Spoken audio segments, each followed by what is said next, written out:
Sama kayak kalau ibu ada anak-anak yang terlibat pasti sedih, ya. Jadi kenapa saya sampaikan kepada tim Pak PJ Group, saya ketemu dengan ibu-ibu yang judulnya tertinggi di DKI Jakarta. Kita harus melihat data, ini data PPATK ya. Karena itu saya ingin mengajak ibu-ibu semua. Kalau di Kemkomdigi aja alatnya terbatas. Itu pun seperti yang mungkin ibu bapak lihat kemarin. Saya juga minta maaf ibu bapak bahwa dari kantor kami kemudian ada yang terlibat. Sedihnya luar biasa. Karena saya seperti ibunya dari kantor itu. Sama kayak kalau ibu ada anak-anak yang terlibat pasti sedih. Ya. Jadi kenapa saya sampaikan kepada tim Pak PJ Group, saya ketemu dengan ibu-ibu. Karena alat saja, secanggih apapun, meskipun nanti kan kita bersihkan, kita bereskan ya ibu-ibu, tapi seberes apapun, sebersih apapun, alat dan pengawasan tidak akan cukup. Karena kami tidak bisa menjangkau rumah-rumah tangga. Karena sekarang tadi kalau datanya di bawah 19 tahun 200.000, di bawah 10 tahun ada kurang lebih 80.000. Dia pakai akun-akun orang tuanya, bisa mengakses biasanya lewat games. Jadi di bawah 10 tahun yang terpapar judi online angkanya 80.000. Nah ini yang nggak mungkin kami dari kementerian jangkau sendiri. Kami harus kerjasama dengan ibu-ibu, orang tua, ibu bapak di rumah untuk mengawasi anak-anaknya. Suami saya sendiri sampai dia ditahan gara-gara judi online.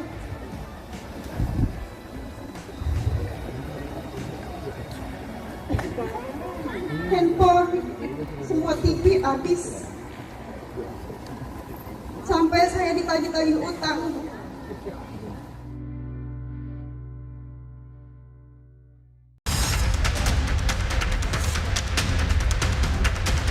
Polisi menangguhkan penahanan Gunawan alias Setbor, tiktokers yang sebelumnya ditangkap karena promosi judi online. Penangguhan penahanan Gunawan Setbor atas permintaan keluarga yang dikeluarkan pada 8 November lalu.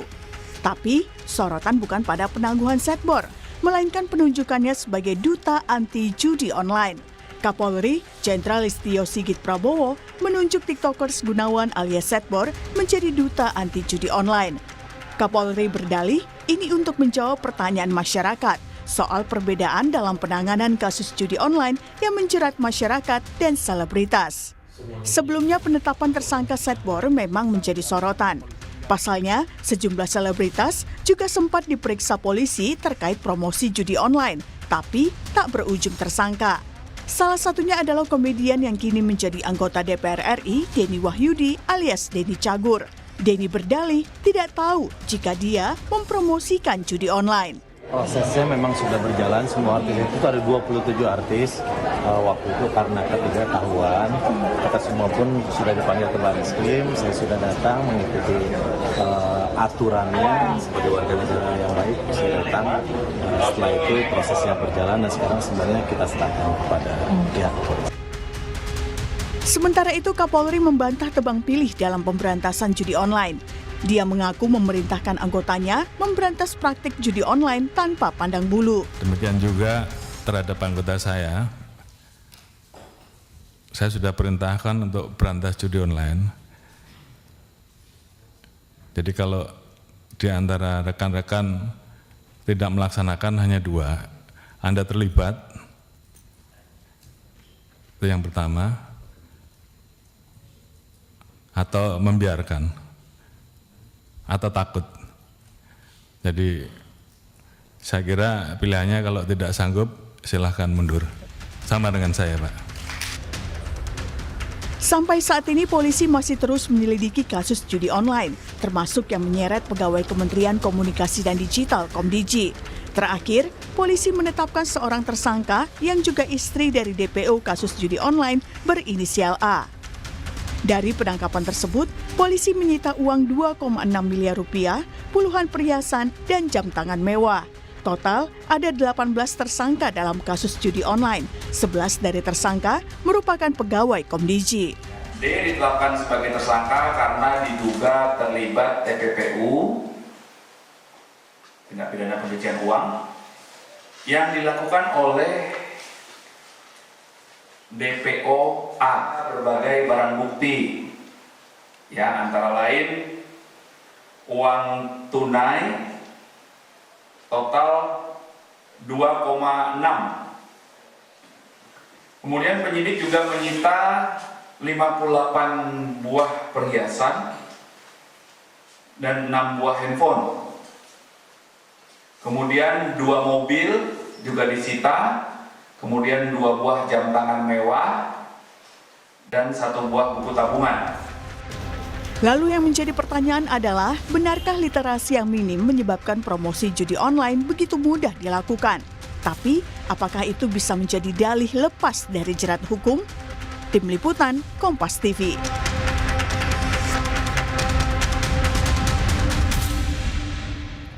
Setelah penahanannya ditangguhkan, Gunawan Satbor, TikTokers yang terjerat kasus judi online justru dijadikan duta anti judi online. Sementara itu, sejumlah selebritas yang sempat diperiksa terkait dengan judi online tak ada yang berujung sebagai tersangka. Mereka berdalih tak tahu juga mempromosikan judi online. Lalu benarkah literasi yang minim menyebabkan promosi judi online begitu mudah dilakukan? Tapi apakah itu bisa menjadi dalih lepas dari jeratan hukum?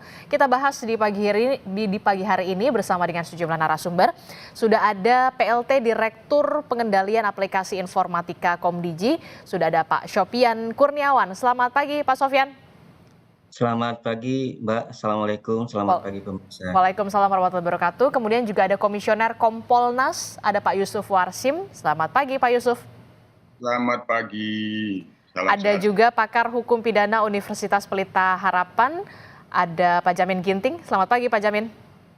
Selamat pagi, salam sehat. Oke, dan terakhir ada Direktur ICT Watch Indriano Banyumurti. Selamat pagi Pak Indri. Selamat pagi Mbak. Oke, saya mau ke Kompolnas dulu deh Pak Yusuf. Pak Yusuf, ini kita tahu belakangan kasus judi online ini lagi tersorot betul begitu. Nah, polisi ini jadi sorotan karena kemudian dirasa begitu ya, agak tebang pilih nih dalam kasus judi online. Masyarakat dari kalangan biasa ini mudah nih jadi tersangka. Sementara kita tahu banyak juga selebritas yang ternyata kemudian sempat juga mempromosikan judi online. Respon Anda, Pak Yusuf? Baik, terima kasih. Jadi begini, Kompolnas ini kan kedudukan dan bertanggung jawabnya di bawah Presiden dan kepada Presiden. Terkait dengan judi, ini adalah asta cita ke-7. Bapak Presiden Prabowo Subianto, yang itu bunyinya di antara asta cita nomor 7 itu selain reformasi birokrasi dan hukum, serta memperkuat pencegahan dan pemberantasan narkoba, judi, dan penyeludupan korupsi. Jadi tentu ini merupakan program Bapak Presiden, maka kami Kompolnas harus memberikan atensi ini. Betul. Yang kedua, kami tentu mendorong karena ini menjadi atensi program Bapak Presiden agar Polri juga tegak lurus kepada asta cita itu.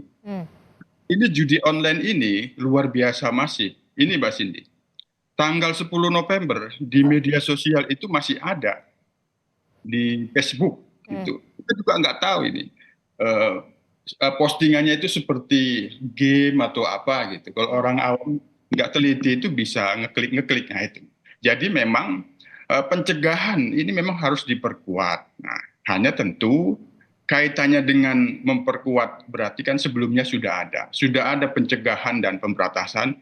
Nah ini kita perkuat. Nah sebelumnya oleh Presiden ke-7 Pak Jokowi ada Satgas Pemberantasan Judi Online. Yang itu Polri merupakan bagian dari Satgas itu dalam bidang penegakan hukum. Nah kami tentu memposisikan juga sebagai pengawas, mendorong agar ini memang betul-betul kan serius dan sungguh-sungguh memberantas judi online. Hanya tentu kita sepakat tidak tebang pilih. Itu kita sepakat. Oleh karena itu, kami akan terus memantau dan mengawasi Siapapun ya. ya, agar benar-benar serius dan tidak tebang pilih. Hanya Cindy begini, tentu kan ini kan proses namanya penegakan hukum, penindakan itu kan ada proses hukumnya. Tidak main tangkap, tidak main gampang menetapkan tersangka, semuanya itu harus berdasarkan bukti-bukti.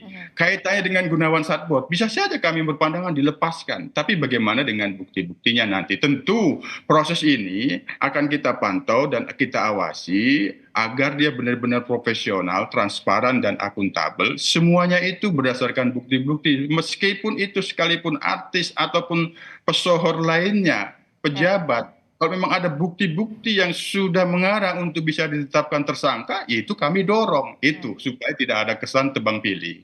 Jadi kita berkomitmen sama-sama ya tidak ada tebang pilih di sini karena memang pemberantasan judi online ini menjadi masuk ke dalam program prioritas atau astacita dari Pak Presiden Prabowo. Saya ke Pak Jamin. Pak Jamin, tapi begini kemudian selebritas ataupun bisa dikatakan influencer lah yang kemudian sebelum ini sempat diperiksa karena diduga terlibat judi online.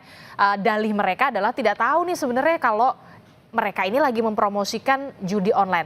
Apakah dalih tidak tahu ini bisa menghindari jeratan hukum atau memang seperti apa, Pak Jamin? Ya, jadi yang pertama saya mau tegaskan mengenai Sastbor ini dulu ya. Ini kalau dia ditetapkan sebagai tersangka atau kasusnya sedang berjalan, ini nggak boleh dijadikan duta. Ini kan jadi agak menurut kontroversi begitu. Jadi menurut Anda orang jadi terdakwa, orang yang jadi tersangka orang jadi tersangka atau masih dilaporkan belum di SP3 lalu Anda jadikan duta judi online, lo kok bisa kan begitu kan? Tidak tepat menurut Anda? Agak aneh begitu. Ya harusnya di SP3 dulu kasusnya, diberhentikan dulu,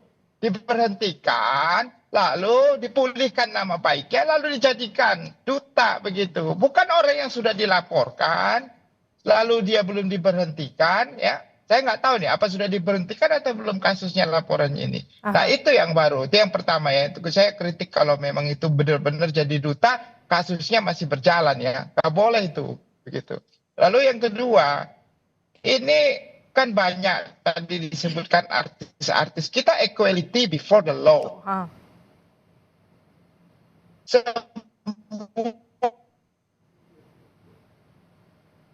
sama di hadapan hukum ya, pemasukan, imbalan atau dengan sengaja membiarkan ya orang lain ataupun perusahaan-perusahaan judi masuk dalam dia punya situs, apalagi aktif. Ada dua perbuatan dalam pidana. Pertama adalah aktif, yaitu ikut mempromosikan. Yang kedua adalah pasif, artinya dia sengaja membiarkan pinjaman itu ataupun online itu masuk ke websitenya dia. Itu kena, Pak. Itu masuk unsur kesengajaan, begitu. Oke, berarti saya ke Pak Yusuf dulu. Pak Yusuf, ini gimana kalau Pak Jamin mengatakan kalau Gunawan Sastbor ini kalau dijadikan duta anti judi online ini dirasa tidak tepat karena seharusnya kasusnya di SP3-kan dulu, dipulihkan nama baiknya baru dijadikan duta. Respon Anda? Ya, kami tentu juga akan memberikan saran dan masukan kepada Polri. Apa yang berkembang di publik, di media sosial itu mirip seperti yang disampaikan Prof. Jamin Ginting ini. Tapi ini kan ada dua hal. Proses hukum terhadap kasus promosi judi online yang dilakukan diduga oleh Sastbor ini tentu proses hukumnya sudah berjalan duluan. Nah, yang sekarang ini disampaikan terkait dengan duta anti judi online itu, sementara ini masih kami kaji, kami akan memberikan saran dan masukan. Yang kita tangkap, dipahamin ini memang ini kan Gunawan Sastbor ini kita cukup mengenal sebagai TikToker yang luar biasa followernya. Artinya sepanjang beliau Gunawan ini sebagai TikToker banyak warga di kampungnya itu yang turut dilibatkan. Ini kan langkah-langkah yang sebenarnya ada penindakan yang dilakukan terhadap Gunawan Sastbor sendiri, ada langkah-langkah pencegahan sebagaimana yang kita maksud tadi, memperkuat pencegahan. Sementara kita Mohon maaf Pak Yusuf, dalam sementara sistem kita hukum pahami sementara kita dalam paham proses hukum dalam ini sistem sedang hukum berjalan. Baik, Pak Jamin pidana. sebentar. Pak Jamin sebentar, Ya, kita Proses berikan hukum waktu ini dulu sedang Pak Yusuf. berjalan. Kita kawal dulu ini prosesnya nanti seperti apa. Persoalan memberikan duta anti judi dan lain itu lain hal. Ini nanti kita pastikan. Bukan lain hal, Pak. Enggak, saya itu sangat salah besar saya kira itu ya, bukan lain hal. Orang Kapolri itu merupakan lembaga.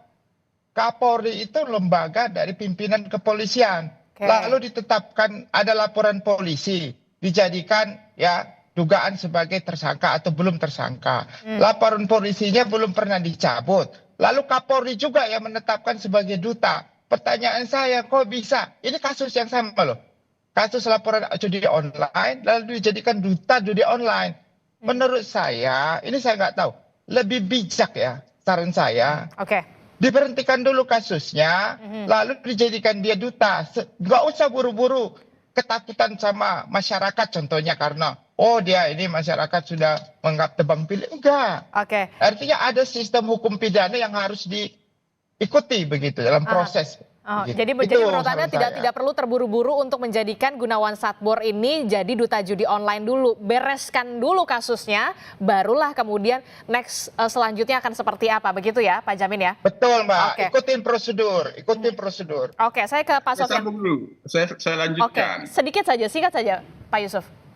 Semangat pemberantasan judi online itu tetap dilakukan di dalam proses hukum ini. Bagaimana nantinya apakah akan SP3, semua itu dalam proses penyidikan yang dilakukan penyidik itu harus tetap kita hormati. Namun soal pemberian duta anti judi dan lain itu, inilah yang kita akan kaji dulu ini bagaimana posisinya. Ini kalau biasa-biasa saja apa yang dimaksud oleh Pak Prof itu tadi sepakat kita. Tapi ini adalah bagian dari terobosan dan respon Polri yang kita pahami merespon. Satu sisi Gunawan Satbour sebagai TikToker yang perlu dijadikan duta untuk melakukan pencegahan. Meskipun ada dalam proses hukum ini yang kita akan pastikan seperti apa nantinya. Pak Yusuf. Oke, baik, seandainya tahan dulu nanti Pak, Pak Yusuf, terbukti- Pak enggak, Jamin Ginting. terbukti dia sebagai pelaku tindak pidana, lalu dia sudah jadi duta, bagaimana? Malu nggak? Malu dong kan begitu. Oke, Jangan. baik. Oke, baik Pak Jamin, ditahan dulu. Saya akan bertanya kepada Komdiji. Pak Sofyan, upaya Komdiji sejauh ini untuk memberantas judi online ini seperti apa? Kita tahu ada belasan oknum pegawai yang terlibat dan baru-baru ini bahkan istri dari tersangka A juga terlibat karena memang masuk ke dalam tindak pidana pencucian uang. Sejauh ini dari Komdiji bersih-bersih investigasi internalnya seperti apa? Baik, dapat kami sampaikan bahwa setiap harinya kami melakukan rilis data harian. Ada sekitar 7.000 situs dan konten media sosial yang kemudian kami take down karena terkait dengan proses ataupun aktivitas judi online. Nah, kemudian secara internal kami menggandeng Inspektur 4, Inspektorat Jenderal kami untuk melakukan proses perbaikan dari sisi people-nya, melakukan assessment kepada personil yang ada di Komdiji, kemudian melakukan proses perbaikan dari prosedur yang kami miliki. Yang ketiga adalah penguatan terkait dengan teknologi yang ada di Komdiji terkait dengan proses pemblokiran judi online.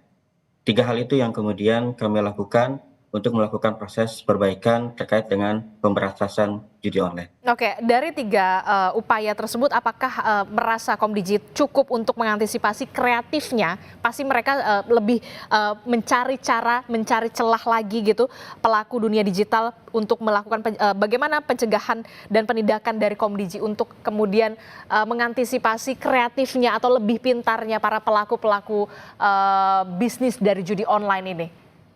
Ya, memang kita menyadari bahwa proses kita melakukan proses pemberantasan judi online ini bisa dikatakan kejar-kejaran gitu ya.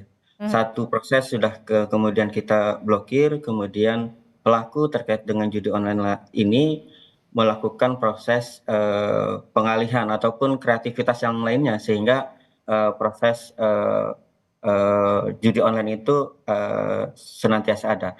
Nah, dari kami juga melakukan ada sisi R&D-nya, kira-kira teknologi terbaru apa yang kemudian dilakukan oleh pelaku judi online ini. Kita mempelajari itu, hasil pembelajaran itu kemudian coba kita terapkan ke dalam sistem pemblokiran kami. Oke, termasuk juga bagaimana pelacakan terhadap influencer ataupun pesohor-pesohor yang kemudian di dalam tanda kutip mempromosikan atau diduga mempromosikan judi online. Sudah adakah pelacakan ke situ, investigasinya?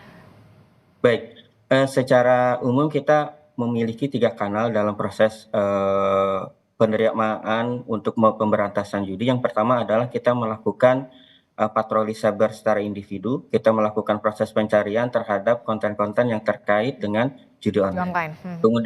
Kemudian yang kedua adalah kita menerima laporan aduan dari instansi lembaga terkait yang memang konsen terkait dengan pemberantasan judi online. Yang ketiga adalah kita menerima aduan terbuka dari masyarakat untuk kemudian ketika masyarakat lebih dulu mengenali adanya aktivitas judi online, kami juga menerima aduan dari masyarakat tersebut untuk kemudian kita lanjutkan ke dalam proses pemblokiran. Oke, saya mau ke Pak Indri. Pak Indri, dari pengamatan ICT Watch sendiri, seperti apakah kemudian minimnya literasi judi online di kalangan masyarakat Indonesia saat ini? Taruhlah kita lihat Gunawan Satbour. Kita lihat mereka lingkungannya begitu kan bukan dari kota Jakarta, kota metropolitan, tapi mungkin bahkan ini sudah menunjukkan bahwa judi online ini sudah merasuk sampai ke pelosok-pelosok negeri. Nah, literasi soal judi online ini Anda melihat minim sekali, betul demikian? Betul sih, jadi sebenarnya kalau bukan di satu sisi sebenarnya melihat kasus judi online ini ada perubahan budaya dari budaya analog ke budaya digital yang mungkin tidak bisa diadaptasi dengan cepat oleh kita sebagai warga Indonesia yang juga sebagai netizen. Ini perubahan budaya inilah yang sebenarnya akhirnya membuat kita tergagap ketika menerima sesuatu yang baru. Komdigi sudah misalnya sudah mengeluarkan tagline judol adalah penipuan karena sudah bukan judi lagi tapi merupakan penipuan. Bagaimana bentuk itu sistem dan itu sudah banyak tersebar. Admin judol juga sudah mulai banyak terbuka memberitahukan bagaimana cara backdoor sistemnya judol itu bekerja dan tidak mungkin itu tidak disetting dan lain sebagainya. Tetapi memang itu tidak sampai ke masyarakat dan termasuk kalau balik ke kasus Gunawan Satbour ini kan sebenarnya masalahnya dia juga tidak sadar bahwa dia ikut mempromosikan dengan mengucapkan karena betul kata Pak Sofyan tadi atau kata Mbak tadi bagaimana sebenarnya kreativitas para pelaku judol ini, bandar judol ini dalam mempromosikannya. Saya nggak kebayang gitu live TikTok yang tadinya ramai tiba-tiba digunakan promosi dengan cara menyawer. Itu kan sebenarnya juga nggak kepikiran gitu oleh banyak pihak gitu. Itu sebagai media promosi. Ketika tadi Pak Sofyan bilang banyak diblokir, akhirnya mereka masuk injek ke situs-situs perguruan tinggi dan situs-situs pemerintah. GoID dan ACID mereka injek. Jadi kalau kita cari, telusuri situs-situs itu di Google, situs-situs judol di Google dengan domain ACID dan GoID juga banyak. Walaupun ini juga sudah ditanggulangi. Jadi banyak hal sebenarnya aspek-aspek ini terutama budaya digital yang memang kita tergagap sehingga memang judol ini akhirnya mudah masuk ke masyarakat di era teknologi ini. Itu artinya pemerintah seharusnya memang lebih lincah begitu ya untuk mengantisipasi ini? Kalau bicara literasi, kalau tadi ngomongin teknis ya, masalah pemblokiran segala macam, tapi saya perlu ingatkan bahwa pemblokiran itu bukan solusi yang paling ampuh untuk menghilangkan ini. Ini hanya sekedar mengurangi kemudahan akses. Ya. Tapi itu masih bisa itu satu. Tetapi kalau bicara apakah literasi pemerintah harus lebih lincah, betul ya. Kita tahu sendiri bahwa literasi digital sampai saat ini belum ada di kurikulum pendidikan formal sehingga daya berpikir kritis masyarakat di era teknologi digital ini juga menjadi tadi tergagap tadi ya. Tapi memang ini tidak hanya tugas pemerintah, ini adalah tugas multi stakeholder, tugas para pemangku kepentingan. Kami misalnya dari CSO, dari private juga kita harus bicara terus-menerus dengan platform Google, Meta, TikTok dan lain sebagainya untuk mengatasi hal ini juga gitu. Kita bicara dengan akademisi dan lain sebagainya. Jadi ini adalah kerja multi stakeholder, betul pemerintah harus lebih lincah, tetapi juga para pemangku kepentingan lainnya juga harus bisa ikut mendorong hal tersebut.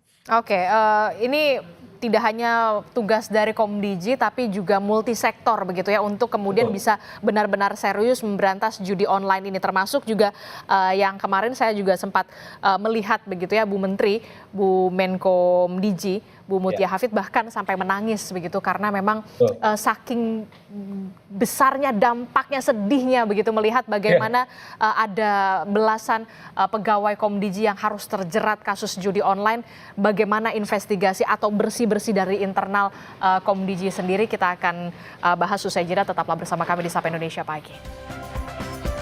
Terima kasih Anda masih bersama kami dalam Sapa Indonesia Pagi. Saudara, masih soal bagaimana Indonesia benar-benar serius untuk bisa memberantas dari judi online. Terlalu banyak yang kemudian harus menjadi PR, salah satunya yaitu tadi literasi yang minim untuk bisa melakukan pemberantasan judi online. Saya ke Pak Sofyan dulu dari Komdiji. Pak Sofyan, ini sebenarnya miris betul begitu ya, ada 11 oknum pegawai dari Komdiji, bahkan Bu Menteri, Bu Mutia Hafid bahkan sempat menangis karena sedih ada 11 oknum, saya mengatakan oknum pegawai Komdiji yang kemudian terlibat judi online. Dari Komdiji sendiri, apakah ada penyelidikan internal atau investigasi internal, ataukah kemudian memang benar-benar menyerahkan sepenuhnya kepada kepolisian soal ini? Baik, terima kasih Mbak. Dari Komdiji, kalau memang kita mempelajari terkait dengan 3 prinsip keamanan informasi, bahwa ada 3 hal yang kemudian menjadi pilar keamanan informasi. Nah, 3 pilar ini juga kemudian berlaku dalam kemudian kita melakukan pemberantasan terkait dengan judi online. 3 pilar itu adalah people, manusianya, kemudian proses tata kelola prosedurnya, kemudian yang ketiga adalah terkait dengan teknologinya. Di antara 3 pilar ini kemudian mana yang menjadi titik lemah, ternyata yang menjadi titik lemah itu adalah manusianya, dari people-nya, manusianya. Baik dari segi integritas ataupun hal-hal lain. Nah, kami menyadari adanya kejadian ini merupakan pukulan berat bagi kami gitu. Secara internal kita kemudian menggandeng gitu ya, meningkatkan dari sisi moral, kemudian dari sisi integritas, itu yang kemudian kita coba tingkatkan kepada teman-teman di lingkungan Komdiji. Namun untuk kemudian untuk menelusuri sampai mencari siapa-siapa saja yang terlibat terkait dengan proses kegiatan judi online ini, itu kami serahkan kepada aparat penegak hukum. Demikian, Mbak. Oke, baik. Soal ada kerjasama dan juga pihak kepolisian bagaimana dan juga kementerian terkait lainnya? Ya, kami secara DES, kami termasuk dalam DES yang kemudian dikoordinir oleh Menko Polkam. Di sana juga ada DES terkait dengan pemberantasan judi online. Kami termasuk menjadi salah satu tim untuk melakukan proses pencegahan tindak pidana terkait dengan judi online. Nah, di sana terkait dengan penegakan hukum, memang yang menjadi komandonya adalah dari pihak kepolisian. Kami juga dalam hal ini terlibat komunikasi dengan instansi, lembaga, atau pemerintahan lain. Demikian. Oke, untuk situs total sudah berapa yang diblokir atau ditutup, Pak? Total yang diblokir terkait dengan situs judi dari periode Bu Menteri saat ini, dari 20 Oktober sampai dengan hari kemarin di 12 November, itu ada 285.000 situs yang kemudian sudah kami ajukan proses pemblokiran, baik itu berupa situs ataupun konten media sosial. Namun secara keseluruhan dari periode 2017 sampai kemudian 12 November 2024 itu kita totalnya ada 5.162.598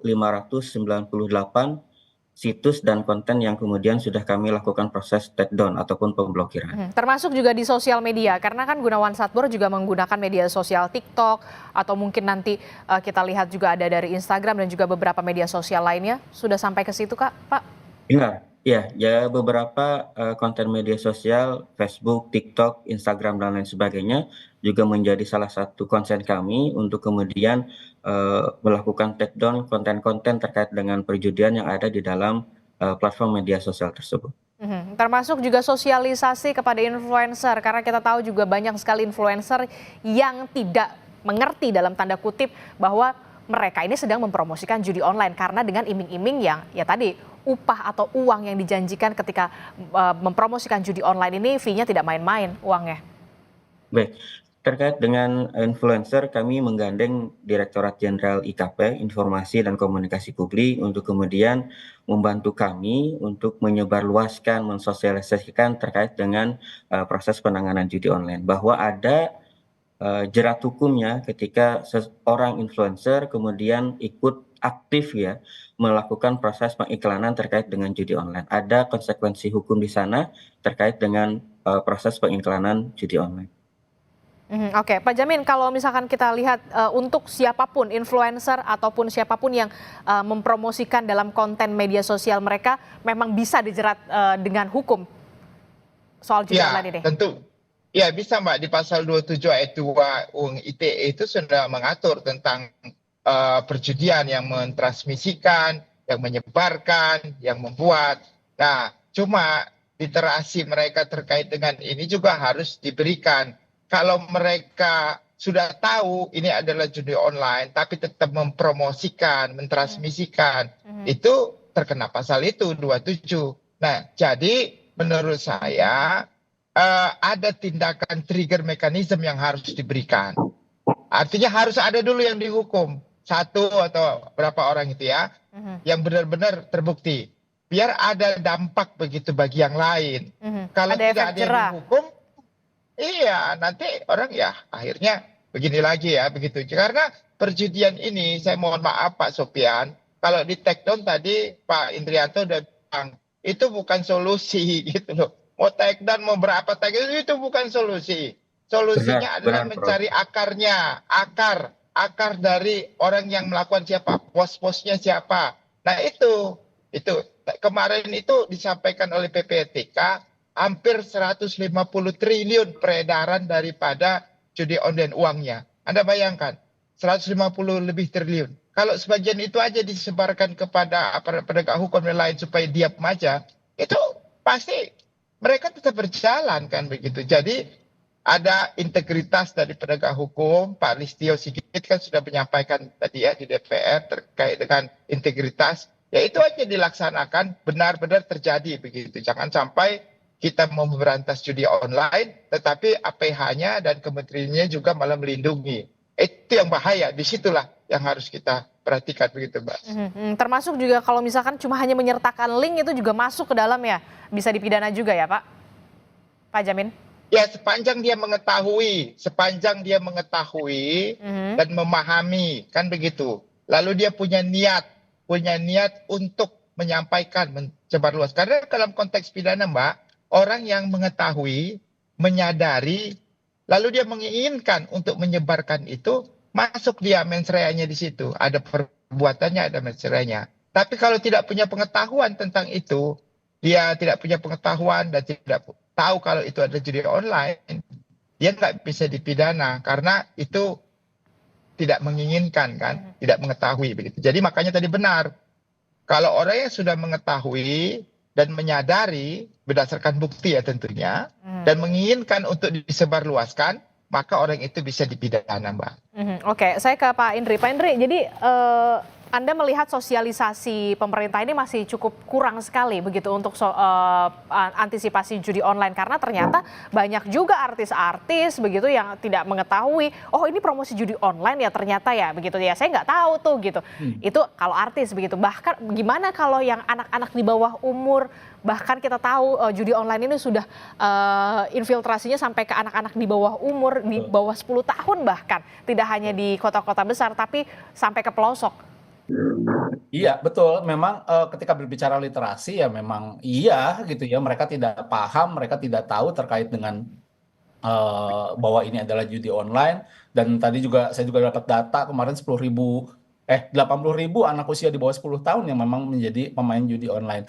Jadi balik lagi sebenarnya literasi ini memang tidak hanya bicara apakah ini judi atau tidak, tapi bagaimana daya pikir kritisnya yang didorong ketika kita masuk ke dunia digital ini. Ini yang terasa banget memang sangat kurang. Dan ngomongin influencer, iya kalau influencer tadi misalnya di pengantar Pak Denny Cagur bilang ada 27 artis, itu yang influencer besar, yang mikro influencer yang followersnya ribuan atau puluhan ribu itu masih banyak juga ya, masih ngelihat berseliweran di media sosial pun juga bahkan kalau kita search kata kunci tertentu lah di Facebook, di Instagram, di TikTok, bahkan ada memang akun-akun yang mempromosikan secara langsung gitu ya, mempromosikan secara langsung Secara terang-terangan. Iya, maka dari itu ini menjadi PR bersama. Kenapa saya bilang ini PR bersama? Karena sepakat balik lagi take down atau blokir tidak menjadi satu solusi yang utama ketika untuk mengembangkan judul. Harus ada solusi lanjutannya, dan ini bareng-bareng yuk kita bersama untuk menghindari dampak yang lebih luasnya lagi ya, kita perkecil lah, persempit ruang gerak mereka dengan itu. Selain mempersempit ruang gerak juga nampaknya Komdigi harus benar-benar bisa memperluas sosialisasi. Pesan Anda kepada Komdigi? Yuk gitu ya, kemarin sebenarnya saya bersama ada di acara ketika Bu Menteri di RPTRA di Jakarta Utara, itu ada ibu-ibu yang curhat di acara itu, yang menangis karena suaminya menelantarkan dia, menelantarkan anaknya dan lain sebagainya gara-gara judi online. Hal-hal seperti itu yang juga butuh bantuan media untuk diangkat ya. Jadi bukan dari statement para pejabat, dari Komdigi, dari kepolisian bagaimana pemberantasannya, tetapi dampak langsung ke masyarakatnya ini loh Mbak. Betul. Ini luar biasa, ini yang jarang sekali diangkat sebenarnya oleh media ya. Bagaimana benar-benar terpuruk kehidupan keluarga, finansial hancur, bahkan sampai ada yang memang, ini kan udah masalah psikologis, ini masalah kesehatan ya, kesehatan mental yang sebenarnya harus ditangani oleh profesional. Ini yang jarang dibahas gitu ya. Jadi sama-sama balik lagi kalau ditanya ke Komdigi harus lebih apalagi ya, kreatif. Tadi sepakat sama Pak Sofyan, harus lebih kreatif lagi, bukan hanya sekedar pemblokiran, tetapi bagaimana mendorong cerita-cerita kehancuran tadi akibat judul ini bisa didorong, mengundang mikro-mikro influencer juga, dan benar-benar menggandeng multi stakeholder untuk sama-sama memberantas judi online ini dengan berbagai cara tentunya. Jadi harus juga menggandeng, tidak hanya mempromosikan judi online yang kemarin-kemarin begitu, tapi harus juga menggandeng influencer untuk mempromosikan bagaimana bahaya dari judi online, dampaknya untuk keluarga kita. Begitu ya, Betul, sepakat ya? itu salah satunya, betul. Oke, terakhir Pak Yusuf Warship dari kepolisian sendiri begitu ya, untuk penyidikan benar-benar serius sekali untuk bisa menangani kasus atau memberantas judi online ini, jangan sampai tebang pilih. Komitmen kita sama-sama tidak tebang pilih soal ini. Betul, yang pasti kami sebagai pengawas akan memantau dan mengawasi, memastikan bahwa proses pemberantasan judi online yang dilakukan oleh kepolisian ini prosesnya benar-benar profesional dan akuntabel. Yang ketiga, yang responsif, artinya semuanya itu harus benar-benar merespon apa yang diinginkan oleh masyarakat terkait dengan pemberantasan judi online ini, begitu juga apa yang diharapkan dan menjadi visi dan misinya Presiden Prabowo, agar tidak tebang pilih sekali lagi bahwa profesionalisme, akuntabilitas dan integritas pemberantasan melalui penegakan hukum yang dilakukan oleh Polri ini menjadi hal yang kami terus awasi. Oke, baik. Terima kasih Komisioner dari Kompolnas sudah bergabung bersama kami, Pak Yusuf Warship. Sebelumnya ada PLT Direktur Pengendalian Aplikasi Informatika Komdigi, Pak Sofyan Kurniawan, kemudian juga ada pakar hukum pidana Universitas Pelita Harapan, Pak Jamin Ginting, dan ada Direktur ICT Watch Indriyatno Banyumurti. Terima kasih Bapak-Bapak untuk perspektifnya. Kita sama-sama berkomitmen untuk bisa memberantas judi online karena dampak dari judi online ini luar biasa, tidak hanya bagi keuangan tapi juga bagi keluarga kita sendiri, termasuk juga soal mental tadi yang benar-benar harus dibenahi. Terima kasih Bapak-Bapak, sehat selalu. Assalamualaikum, selamat pagi.